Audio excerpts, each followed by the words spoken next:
तो digital arrest के बाद अब बात कर लेते हैं डॉग बाइट की। देश के सबसे स्वच्छ शहर इंदौर में डॉग बाइट के बढ़ते मामलों ने टेंशन बढ़ा दी है।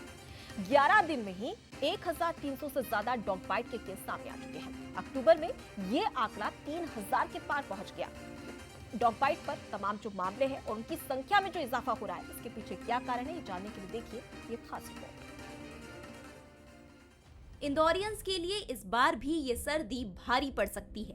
शहर में कुत्तों के अटैक के मामलों में लगातार इजाफा हो रहा है। जानकार मानते हैं कि नवंबर-दिसंबर में डॉग्स एग्रेसिव हो जाते हैं।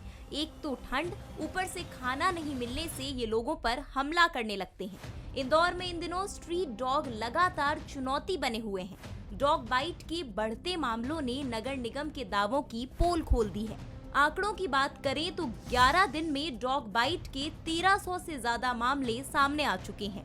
इसमें 50% से ज्यादा बच्चों के केस शामिल हैं। अक्टूबर में डॉग बाइट के 3000 से ज्यादा मामले सामने आए। डॉग बाइट के शिकार लोगों की हुकूमचंद अस्पताल में भीड़ लगी है। इसमें भी बच्चों की तादाद सबसे ज्यादा है। जो डॉग रहते हैं वो सीजनल ब्रीडर रहते हैं, तो ये साल में 2 बार हीट में आते हैं, गर्मी पे आते हैं।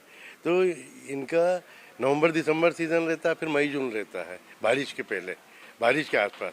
तो नवंबर-दिसंबर में जब हीट पे आते हैं तो जो मेल डॉग रहते हैं उनमें एक टेस्टोस्टेरोन हार्मोन सिक्रेट होता है, उससे एग्रेशन होता है। दूसरा ये जो संभोग करते हैं बीच में, इनमें प्रतिस्पर्धा बहुत रहती है। 3-4 डॉग एक बीच के पीछे लगे रहते हैं, तो उसमें भी चिड़चिड़ापन रहता है। दूसरा सीजन का रहता है, ठंड रहती है, ठंड में इनको व्यवस्था नहीं हो पाती है, रात में कहीं पे भी सो जाते ठंड में, एक कारण ये है। दूसरा एग्रेशन का ये है कि इनको भोजन टाइम पे और प्रॉपर नहीं मिलता, इस कारण से इनमें एग्रेशन की वो होती है। जानकारों की माने तो नवंबर और दिसंबर में हर साल डॉग बाइट के आंकड़े बढ़ जाते हैं।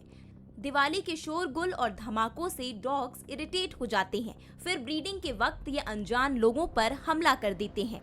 लगातार केसेस अस्पताल में देखने में आ रहे हैं और अधिकतर तो डॉग बाइट के केसेस आते हैं। जितने भी केसेस आते हैं उसमें 90% केसेस डॉग बाइट के आते हैं और कुछ cases monkey bite, horse bite और अन्य एनिमल की बाइट के आते हैं। तो अभी भी पिछले माह अक्टूबर में 3368 केसेस नए केसेस आए जो डॉग बाइट के थे। इंदौर में 26 सरकारी अस्पताल हैं जहाँ ये इंजेक्शन निःशुल्क अवेलेबल है, पर मेजोरिटी ऑफ केसेस यहीं आते हैं क्योंकि सेंट्रली लोकेटेड है, बस स्टैंड रेलवे स्टेशन से पास है, तो लोगों को नज़दीक पड़ता है, तो यहाँ अधिक केसेस।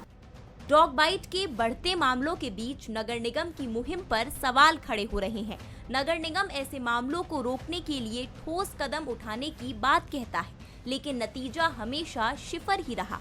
पीयूष पारे, बंसल न्यूज, इंदौर।